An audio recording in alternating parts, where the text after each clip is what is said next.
para aquí. Bueno, compartimos entonces esa pantalla y vamos para ello. Aquí compartimos la presentación, muy bien. Uy, ahí va, estaba yendo aquí abajo. Ahí, a ver, ¿qué tal? Buenas tardes también. Estamos entonces por la clase número 2. Bueno, les decía entonces, electricidad y magnetismo, un tema clave, ¿no es cierto? Para nosotros. Así que vamos a ir tocando algunos puntos de esto. ¿Mm? Acá lo tenemos, por ejemplo, miren, qué linda idea a Faraday. Esta personita ya la nombramos, la jaula de Faraday, este lugar que lleva su nombre. Y acá tenemos también lo que es un bobinado. ¿Cierto? Y esto acá azul sería un campo magnético, ¿no es cierto? Este bobinado que está produciendo este campo magnético ahí que vemos ahí. Así que vamos a entender eso, algunas propiedades, materiales y demás.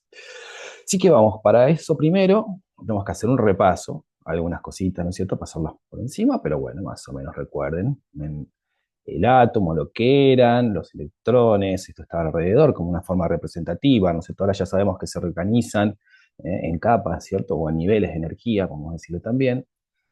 Eh, y después, bueno, algunas reglas, ¿no es cierto? De cómo lo que tenemos que saber, número atómico, número másico, bla, bla, bla. Bueno, pero se sobreentiende. Lo importante, lo que dice acá, el tercer párrafo, recuerden esto. Número impar de electrones confiere al núcleo una propiedad que es de poseer un momento magnético fuerte. Ahí hablábamos sobre, en la clase anterior, que el hidrógeno tiene esta cualidad, ¿no es cierto? Tiene esta característica, mejor dicho. Estamos hablando de o sea, el núcleo de un protón y después también ese electrón. O sea, él es un electrón solo, desapareado, dando vueltas ahí que lo confiere justamente esta propiedad, un momento magnético muy fuerte. ¿Qué es ese momento magnético? Es donde apunta, ¿sí? Y a su vez también qué comportamiento tiene ese núcleo. O sea, quiere decir de que si se le induce un campo magnético externo, este lo va a sentir y se va a alinear con ese campo magnético principal. Eh, Volvemos a insistir que hay muchos, ¿cómo decirlo? Átomos que tienen esta característica, ¿no es cierto? Entonces, ¿puede haber resonancia magnética de otros átomos? Sí, puede haber. Ahí también saludamos a Bruno, a Noelia. Bienvenidos ahí a la clase, así que seguimos. Después, energía electromagnética también, como para tener, recuerden, los componentes eléctrico y magnético, que discurría en forma transversal. Podemos decir que las radiaciones son para una propagación de energía. Esta, por ejemplo, no necesitaba de un medio para propagarse. Todas esas características de onda que ya se sobreentiende que la tienen. ¿Dónde vamos a trabajar en resonancia magnética? Fíjense, en esta parte que les marco, ondas de radio, en lo que sería el espectro, la parte de menor energía. Entonces, tendríamos que tener algún tipo de cuidado con el tema de las ondas de energía electromagnéticas, en resonancia magnética. Podemos decir que sí, tenemos que tener cuidado. Hay una cosita que está marcando ahí. ¿En qué tenemos que tener cuidado? Que la energía, como si se va a depositar en ese paciente, ¿verdad? Nosotros estamos entregando la energía a algo. Entonces ese algo va a comportarse también como si fuese una especie de conductor, porque el cuerpo humano en sí mismo, las sales disueltas, los iones y demás, ¿qué es lo que tienen que hacer? A depositar energía. Y a su vez también se mueve esa energía, esos electrones que se empiezan o esas cargas, mejor dicho, que se empiezan a mover. Entonces, al moverse, esto quiere decir de que van a generar una corriente en un lugar, en una dirección. Entonces, no tenemos espectros de ondas como para ionizar, pero sí tenemos energía suficiente como para que este paciente pueda, mejor dicho, le pueda suceder alguna cuestión. Entonces tenemos que tener cuidado también con la cantidad de energía de radiofrecuencia. Si bien no es ionizante, pero uno de los efectos puede ser un aumento de la temperatura. Entonces eso a tener cuidado y ya en el corredor de las clases vamos a ir atendiéndolo un poco mejor. Resonancia entonces, rango bajo de energía. Aquí, fíjense la onda, lo larga que es, ¿cierto? Fíjense más o menos, esto sería una unidad de longitud. ¿Mm? Mientras menor es esa longitud, podemos decir, o esa frecuencia, mayor es esa energía, ¿no es cierto? Rayos X, acá los nuestros están ahí. Vamos a pasar. Y, oye, ahora sí, vamos a empezar con esta parte de electricidad y magnetismo. Bien. Tenemos que entender algunas cositas respecto a lo que es, o a lo que son los electrones por un lado, y a su vez también lo que son o sea, las cargas en movimiento, y a su vez también las cargas estacionarias. Que, por ejemplo, ¿qué ejemplos podemos decir de cargas estacionarias que están dando vuelta ahí en la naturaleza, en que las vemos que de alguna forma también se van a mover? Lo que pasa es que hay que entenderlo también como que es una carga que está en el espacio, sin interacción de nada. Podemos decir que esta carga va a tener, o esta partícula, mejor dicho, va a tener lo que sería su campo eléctrico. Ese campo eléctrico es como ese campo emana hacia el espacio, ¿sí? Un potencial eléctrico. Hasta ahí vamos bien. Los protones ya sabemos que teníamos carga positiva. Electrones ya sabemos que tenemos carga negativa. O sea, una cosa diferente de la otra. No importa cómo, pero son diferentes. Apuntan hacia lados distintos. Y ahí tenemos este gráfico. Por lo general, lo que es la radiación, hacia dónde apunta ese campo, viene de la mano con la que es la irradiación también de ese campo eléctrico, ¿verdad? No es lo mismo hacia un lado o hacia el otro. ¿Por qué? Porque van a tender a juntarse o a repelerse. Entonces, eso es también otra de las cosas que tenemos que entender, ¿sí? Cuando tienen los mismos signos, estas se van a juntar. Tienen signos diferentes, se van a repeler, ¿verdad? ¿Por qué? Porque las líneas de campo van hacia afuera en el caso de las positivas y hacia adentro en el caso de las negativas. Esto pasa también similar, o una forma similar, a lo que es el magnetismo. ¿Mm? El magnetismo, podemos nombrarlo, podemos darle como un nombre que después podemos decir que es una distorsión en el espacio, que no se puede ver, ¿sí? Pero sí se puede medir. Lo podemos medir, lo podemos ver en forma indirecta. Eh, Ahora, ¿por qué tiene relación una cosa con la otra? Porque si va en una dirección, quiere decir que también es en esa dirección, se pueden también darle como más potencia o agregando más líneas de campo, entonces podemos aumentar ese campo magnético, siempre y cuando vaya en una dirección. Y también podemos hacer el caso opuesto. Si tenemos un campo magnético en el cual apunta hacia una dirección, podemos tener otro que apunte en dirección opuesta. Entonces lo que va a terminar pasando aquí va a ver que el campo que tenga mayor potencia, mejor dicho, sí, o mayor cantidad de energía, vamos a decir de que es el otro que es menor, le estaría restando energía a ese campo magnético. O sea, no es que no pasa nada, hay una interacción solamente con las líneas de campo, y no, en realidad lo que termina pasando es que el campo que tiene mayor energía se ve perturbado y baja la intensidad de campo producto de ese menor que va en dirección opuesta. Entonces, son cosas similares porque la electricidad y el magnetismo podemos decir que es la misma fuerza que se expresa en diferentes formas. Por eso van de la mano. Son como, ¿cómo decirlo? Como una cosa es la otra, es lo mismo. Pero bueno, tienen también sus características particulares cada una de estas. Eh, entonces la electrificación, por ejemplo, en el caso de que te veíamos este nenito así con todos los pelos así dado vuelta, quiere decir que acá hay hay excesos de electrones. Este puede decir que el aire está electrificado. Esto pasa en las tormentas, por ejemplo. Entonces, ¿qué es lo que pasa? Cada uno de esos pelitos que están ahí, hay muchos electrones que se empiezan a depositar en ese lodo. Entonces, ¿qué es lo que pasa también? Como son de misma carga, si tienden a repelerse entre sí mismos, a ocupar siempre como decir, un espacio diferente. Entonces el pelo hace eso que están viendo ahí, si tratan de agruparse de una forma en la cual se empiezan a repeler. Eh, Mientras más energía, ¿cómo decir? Más electrones libres haya, quiere decir que puede haber más potencial también. O sea, que vamos a decir que tenemos más cantidad de energía. Pero ¿qué pasa? Si no hay un circuito que está cerrado, no tenemos una carga en la cual pues, se pueda disipar, se pueda ir hacia un punto, ¿verdad? Entonces acá tenemos lo que sería la carga a tierra.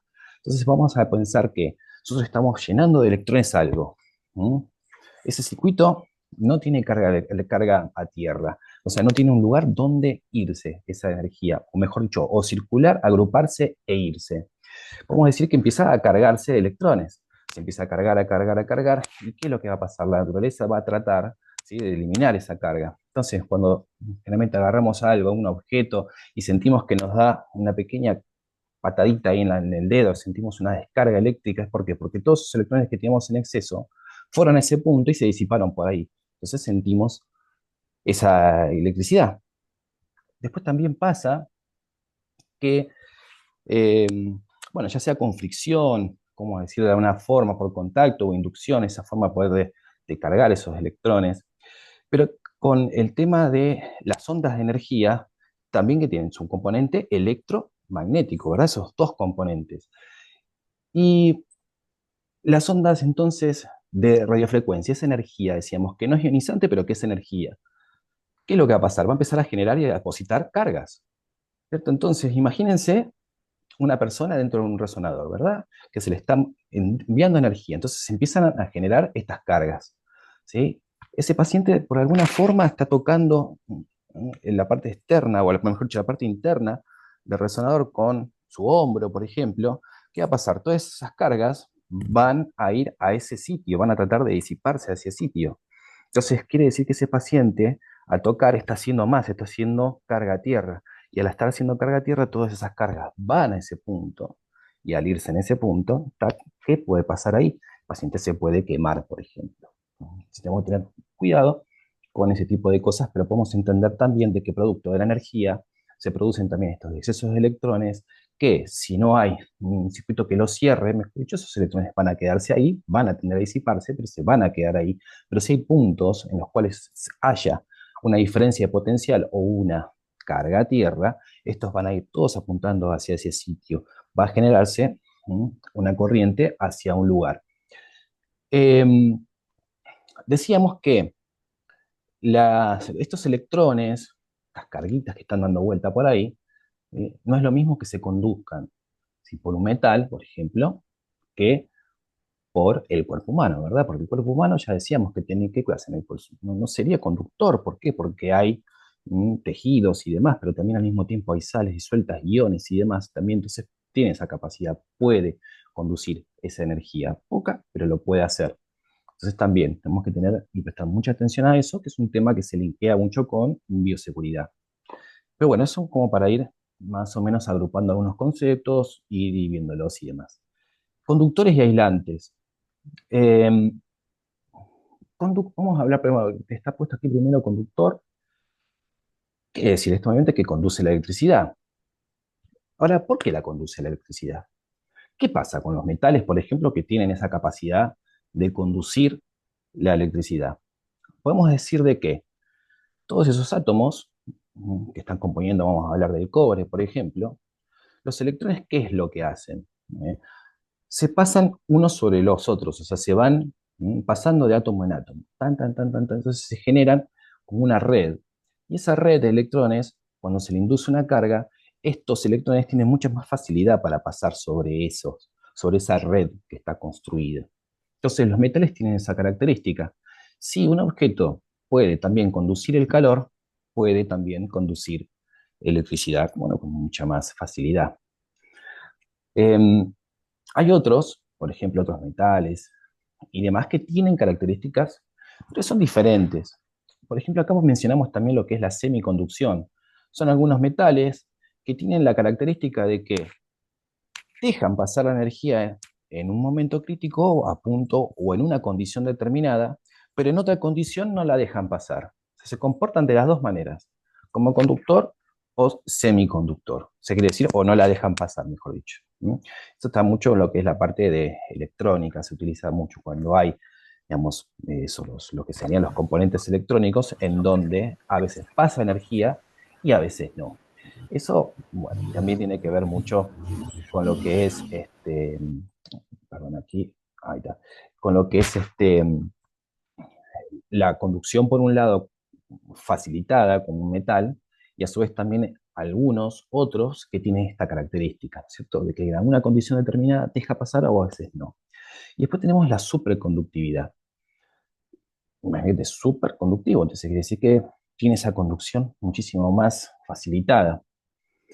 Ahora, vamos a decir de que el cobre tiene esta característica, o sea, esa red de átomos, que esos electrones se van pasando entre sí mismos, y si se le induce una corriente, estos electrones tienen facilidad para pasar sobre esto. Ahora bien, vamos a pensar que esos mismos, vamos a decirlo, esos mismos átomos, ¿eh? También funcionan como una especie de obstáculo para esos electrones.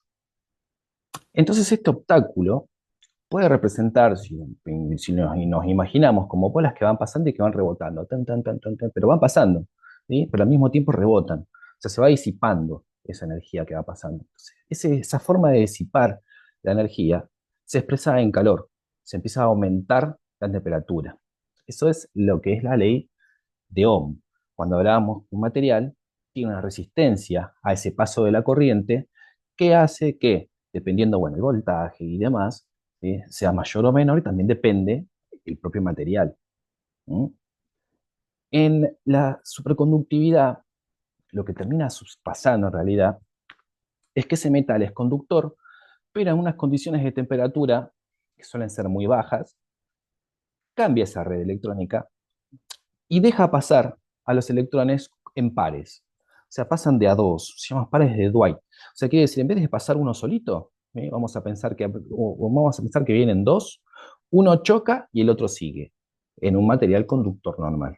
En un superconductor pasan los dos directamente. Entonces, no hay eso, no hay resistencia, no hay tampoco aumento de la temperatura. O sea, la ley de Ohm, diríamos que no se cumple en este caso. ¿Por qué? Porque ese metal tiene esa característica particular, además de lo que es este criógeno que se utiliza para bajar esa temperatura, que es la única forma en que se exprese esta característica de ese material, que es la superconducción. O sea, bajar mucho su temperatura, que cambie la forma en la cual se distribuyen esos átomos, esa red cristalina de átomos y de electrones, y hace que estos pasen sin la resistencia, sin resistirse al paso de la corriente. Entonces no hay tampoco aumento de la temperatura.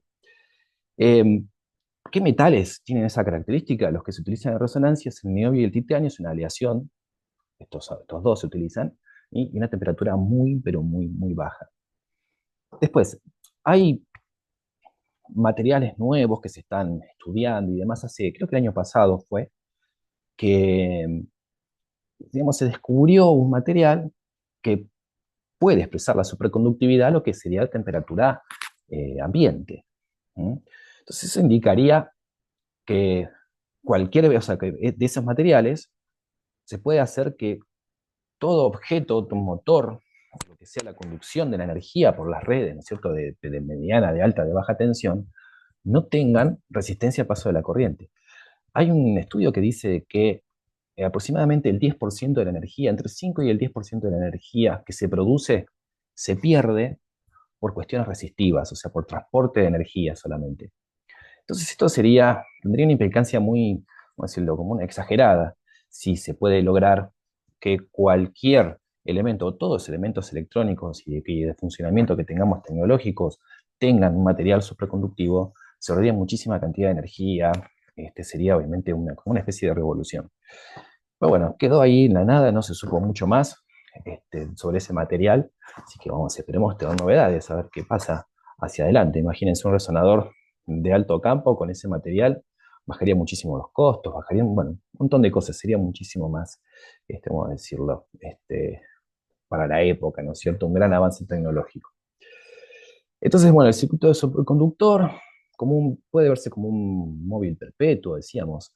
La energía, sí, puede verse como un móvil perpetuo. Imaginemos un bobinado gigante de cable en el cual se induce esa corriente eléctrica y esa fluye sin ningún tipo de resistencia. Pues se lo puede ver como un móvil perpetuo. Recuerden, tiene un límite también. O sea, no se puede, digamos, elevar un campo magnético con producto de la inducción eléctrica, porque también hay leyes que hacen que se prohíban esas cosas, ¿no es cierto? Pero más o menos hasta los 20 T, una cosa así, puede llegar a aumentarse ese campo magnético. Después ya no. Pero hay algunos imanes que hacen, o sea, unos magnetos, mejor dicho, importantes, que están tratando de sacarse ahí los récords de cuántos Teslas tiene cada uno. Son híbridos, funcionan de dos formas, o sea, tienen el corazón, digamos, de un material superconductivo y a su vez también otro de un resistivo. Entonces pueden aumentar muchísimo la, la potencia de ese campo magnético.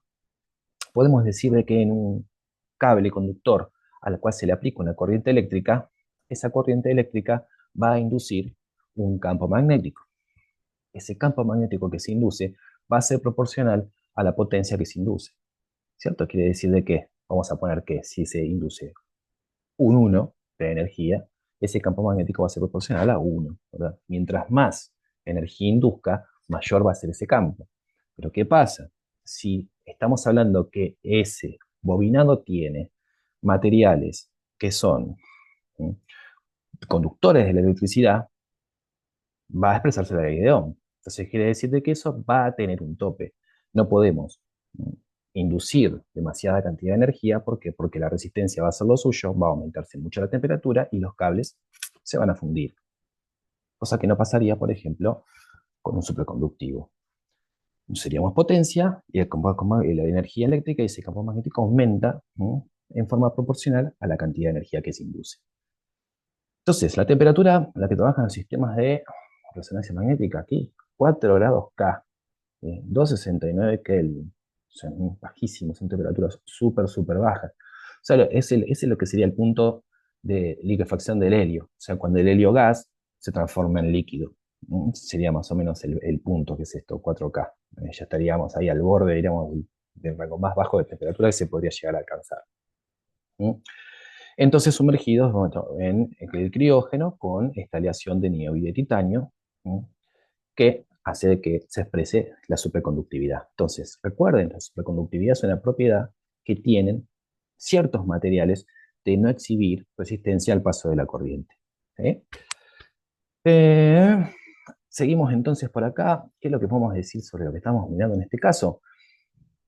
¿A qué viene de la mano relación de lo que estábamos también hablando anteriormente? Vamos a mirar aquí el gráfico. Tenemos, por ejemplo, un electrón. Ese electrón tiene lo que se llama un spin, ¿verdad? O sea, porque está representado en esta flechita, que va en una dirección. Vamos a decir que en esa dirección, hacia aquel lado, va en sentido horario, vamos a decirlo hacia la derecha. ¿Sí? Gira hacia un lado. Entonces, el campo magnético que se induce va a seguir esa dirección también. O sea, va a tener una dirección discreta producto, digamos, de lo que es ese spin, en qué dirección está apuntando. Pero si está al revés, ¿qué va a pasar? Se va a generar también un campo magnético, pero va a ir en otra dirección. Entonces, campo magnético A, vamos a decir, y campo magnético B, si son las mismas intensidades, estos ambos se van a cancelar. ¿Y por qué? Porque siguen direcciones diferentes. ¿Por qué siguen direcciones diferentes? Porque en este caso el spin va hacia la derecha, en el caso horario, entonces tiene el campo magnético una determinada dirección. Pero si va en otro sentido, tiene otra dirección, en el sentido opuesto. Carga, recuerden, es lo que era electrificación cuando hablábamos de esa parte primera. Lo mismo va a pasar con la corriente eléctrica. Si se induce en una dirección, el campo magnético va a tener una dirección. Si es en dirección opuesta, va a tener una dirección opuesta. Los campos magnéticos son, entonces, una magnitud de tipo vectorial. Se puede sumar potencia del campo magnético adicionando direcciones de campos iguales, o se puede restar campos magnéticos en direcciones opuestas. ¿Recuerdan bobinas de gradiente? Habíamos hablado de que la bobina de gradiente, que es la palabrita de gradiente, que era una variación de una intensidad, de una magnitud en una dirección del espacio. Había una pequeña variación. Bueno, las bobinas de gradiente, ¿qué es lo que son en el resonador? Son justamente electroimanes, pero que van a tener una dirección de energía diferente a la del resonador, al campo magnético principal del resonador. Entonces le van a restar potencia a ese campo magnético. A restarle potencia es ¿por qué? Porque la dirección del campo magnético sigue una dirección particular, vamos a llamarlo hacia arriba, en cambio las bobinas de gradiente siguen una dirección hacia abajo. Entonces resta potencia. ¿Y qué pasa con esa energía? Pues vamos a hacer, hay energía en el medio, se va a disipar. Sí, se disipa. ¿Y cómo se disipa? En forma de vibraciones. Vibran las bobinas. Y eso serían las vibraciones, lo que nosotros escuchamos cuando un resonador está funcionando. Es ese martilleo para un T1, ta, ta, ta, ta, ta, ta, para un T2, dependiendo de los tiempos. Pero todos los ruidos del resonador son producto de las vibraciones de las bobinas de gradiente. ¿Por qué? Porque siguen direcciones opuestas al campo magnético principal. Entonces, átomos con número impar de electrones, otra vez subrayado, dice, en cualquier orbital exhiben un campo magnético muy pequeño. Entonces, por acá, recuerden, hacia un lado se va a generar, cuando tenemos un spin, se genera un campo magnético en una dirección opuesta. ¿Por qué? Porque esto es un electrón solito, está desapareado ahí dando vuelta. Y si va hacia el otro lado, la dirección obviamente es opuesta. ¿eh? Entonces, quiere decir que tienen diferentes direcciones acorde cómo es ese giro o cómo sería ese spin. Paralelo, antiparalelo, horario, antihorario, es lo mismo. Siempre en direcciones opuestas. Esto queremos explicar acá, ¿qué es lo que sería? Vamos a pensar que son hidrógenos, estos que vemos acá.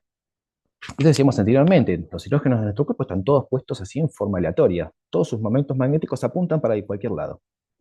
Entonces, ¿qué pasa? Se empiezan a cancelar entre sí. Se cancelan entre sí, entonces M es igual a cero. Nosotros no somos magnéticos, ¿verdad? Nosotros no podemos levantarnos sin metal. Nos gustaría que fuéramos magnetos, pero no, no podemos. ¿Por qué? Porque se cancelan todos esos momentos. Pero ¿qué pasa? Cuando tenemos los hidrógenos con ese electroncito dando vuelta, esa carga que está en movimiento, genera un campo magnético, un campo magnético más potente afuera, externo, se coloca bajo la influencia de estos todos van a hacer tac y van a apuntar ese campo, van a seguir esa dirección, generando ¿qué? Lo que es un vector, acá, que vemos ahí.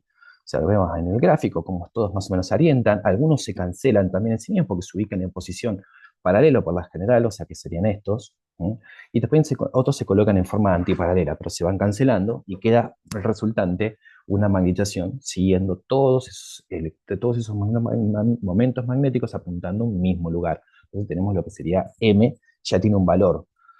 Esa M en resonancia magnética le decimos magnetización longitudinal, que aquí está el chistecito de resonancia, es cómo se manipula esta magnetización para obtener, ¿no?, una señal después.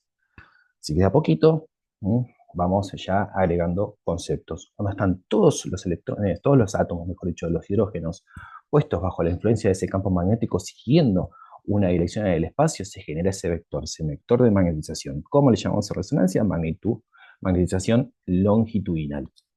Entonces, lo mismo, más o menos, las cargas eléctricas también rotan, inducen campos magnéticos, protones y hidrógenos rotan sobre su eje, bla, bla, bla. Esta es la base de la resonancia magnética nuclear. ¿Cómo manipular este vector de magnetización producto de todos esos hidrógenos apuntando hacia un mismo lugar? Ya vamos a ir ahí.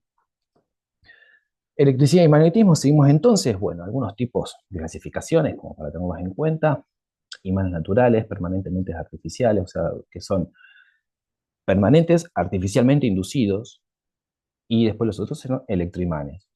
Imanes naturales, bueno, la Tierra es uno, producto de ese núcleo de hierro fundido que gira en un espacio dentro de la Tierra, genera un campo magnético. Entonces ahí tenemos, ¿se acuerdan? Las aureolas boreales y demás. Bueno, tenés la capa esa que nos protege del espacio, ¿cierto? De los rayos.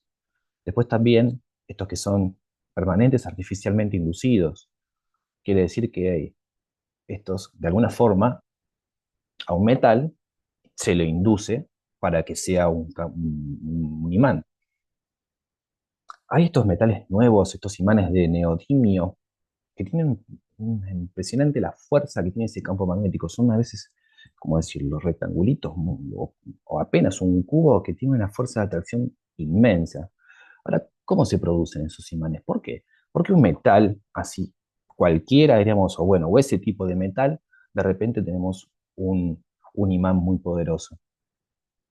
Para que se produzca, o sea, un imán inducido, lo que se tiene que hacer es tratar de forzar a todos esos núcleos que componen ese material a que pase exactamente lo que veíamos anteriormente, que de alguna forma todos se muevan y queden apuntados a un mismo lugar, siguiendo una misma dirección en el espacio.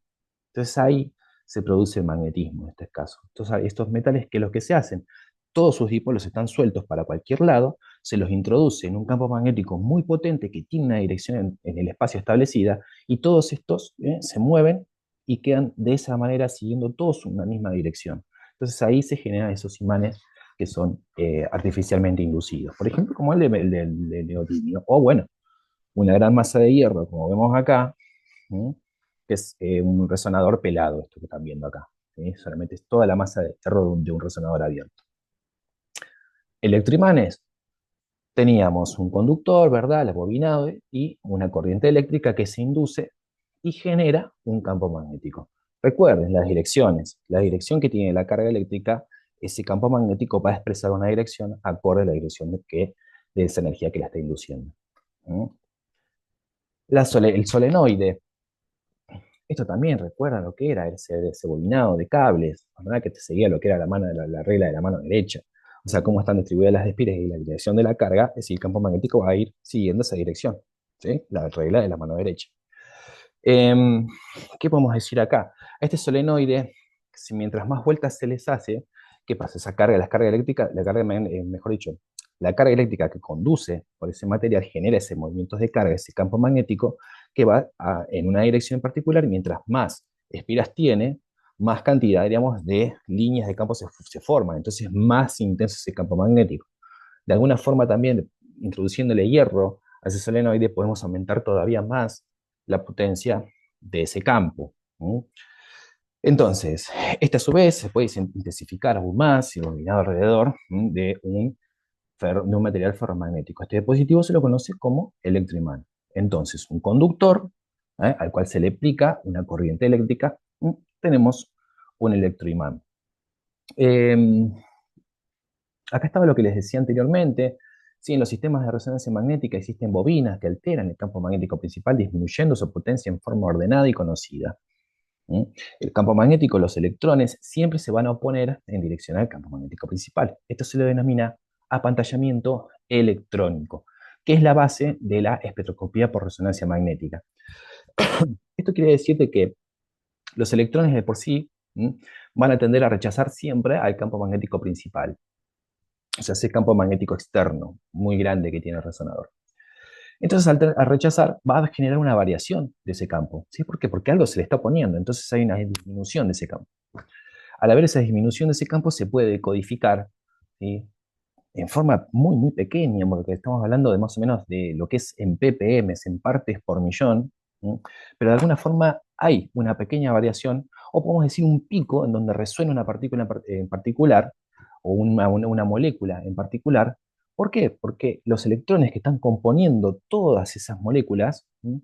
¿Qué hacen? Justamente se oponen a ese campo, entonces disminuye la intensidad magnética a un punto determinado y se puede calcular y se puede decir qué elementos están presentes dentro de un boxer X. ¿Eh? Es muy parecido a lo que sería la espectroscopía, pero de la luz. Eh, Cuando nosotros, por ejemplo, cuando nosotros vemos un fuego artificial explota y se genera un color verde, por ejemplo, un color naranja o un color rojo. Esos colores que están ahí se producen porque hay diferentes elementos dentro que se están quemando dentro, digamos, de ese fuego pirotécnico. Entonces, dependiendo de cómo son o cómo están ubicados esos electrones dentro de lo que sería el sodio, por ejemplo, estos tienden a emitir luz en una determinada frecuencia. Entonces ahí tenemos los cambios de lo que serían los colores de estos fuegos artificiales. O por ejemplo, también otro ejemplo que se me ocurre es, o sea, ¿cómo sabe un astrónomo que hay, qué sé yo, no sé, sulfuro de algo en Júpiter? Así, ¿cómo saben? ¿Cómo fueron y sacaron de ahí un pedacito? No. O sea, lo que hacen es justamente estudiar la luz. La luz, cuando pasa sobre a cualquier material, o vamos a hablar de ese material o esa nube que está ahí dando vueltas, donde hay algunas partículas determinadas, ¿qué es lo que va a pasar? Dentro de ese espectro de luz visible, dependiendo de cómo están organizados los electrones, deja su impronta, absorbe la luz, entonces deja una línea dentro de ese espectro. Entonces, al dejar una línea de ese espectro se puede, digamos, cuantificar o deducir qué tipo de sustancias están presentes en ese lugar, en esa atmósfera, por ejemplo. Entonces, la espectroscopía de la luz, espectroscopía por resonancia, pero bueno, también temas que ya vamos a seguir hablando. Después, ¿qué más? Comportamientos de los materiales frente a un campo magnético. Tenemos comportamiento diamagnético. Esto quiere decir de que cuando algo es diamagnético, quiere decir que rechaza todas las líneas de campo. O sea, quiere decir un material X le induce un campo magnético, este lo rechaza. Ta, ta, ta. Los trenes cuando levitan, esos trenes magnéticos que levitan con superconductores, bueno, eso sería el fenómeno de diamagnetismo. El levita, tac, y entonces el tren va a una velocidad y sin fricción, entonces puede aumentar muchísimo la velocidad. Eso es un fenómeno del diamagnetismo. Ferromagnéticos cuando son fuertemente atraídos por un campo magnético. ¿Mm? Hierro, cobalto, níquel. Y después, paramagnéticos cuando son débilmente influenciados por el campo. O sea, sienten el campo magnético, pero ¿qué característica particular tiene?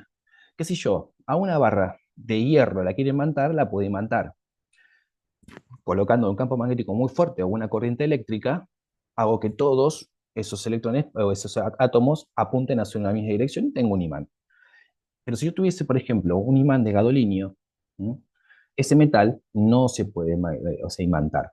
Esa va a ser la característica propia que van a tener los metales paramagnéticos. O sea, tienen un comportamiento magnético, pero no se puede imantar. Producto de todo esto que vemos acá. 4F7, 5D1, esto es lo que es la configuración electrónica del gadolinio. Ya de a poquito vamos a empezar a meter cositas. Gadolinio, obviamente, es el agente por excelencia de resonancia magnética, ¿no? Después motores, tenemos un motor de inducción en este caso, donde vemos un campo magnético, y algo que es una espira, en este caso un conductor. Ese conductor, ¿qué es lo que hace? En este caso gira ese conductor sobre un campo magnético, hay movimiento, ¿verdad? Ese movimiento, ese que está girando, ¿qué pasa? Se produce una variación. Esa variación de ese campo hace que se produzca una corriente eléctrica. Eso es lo que sería la ley de Faraday. Es cuando se induce corriente eléctrica, ya sea, digamos, por lo que es un campo magnético, en este caso permanente, y a su vez también un bobinado, se puede mover el campo magnético o a su vez se puede mover también la espira. Cualquier cosa se puede mover. Lo que tiene que suceder siempre es que haya movimiento para que ese movimiento se transmute, o sea, esa energía cinética se transmute en forma de energía eléctrica.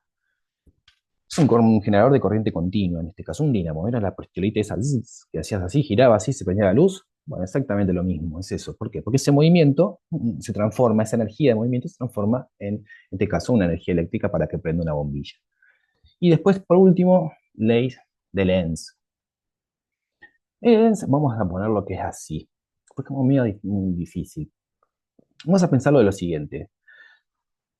La naturaleza va a tender siempre a estar en forma, como decimos, relajada y del menor gasto posible de energía. ¿Cierto? Pero ¿qué pasa? Cuando nosotros somos bobinados, lo acercamos mucho a un campo magnético, entra mucho flujo de campo a ese bobinado. Entonces, al entrar mucho flujo de campo magnético, se genera una corriente inducida que va a tender a oponerse a ese campo magnético. Siempre se va a oponer, va a intentar contrarrestar esa particularidad de exceso de flujo, podemos decir, magnético. ¿Qué pasa? A un punto equidistante, ¿sí? Hay flujo que entra y a su vez también el flujo que sale en dirección opuesta no va a causar ningún tipo de alteración o una corriente inducida. Pero mientras más lejos los pongamos y menos flujo entre, mayor será la corriente que se induce. Esa sería la ley de Lenz. Esto todo como para completar la parte de energía. Así que bueno, ahora voy a desconectar. Cualquier cosa, si hay alguna pregunta, me la escriben después y hacemos el intervalo, porque ya se va a terminar acá. Hago la grabación y nos vemos más o menos en 5 o 10 minutitos. Así que finalizo.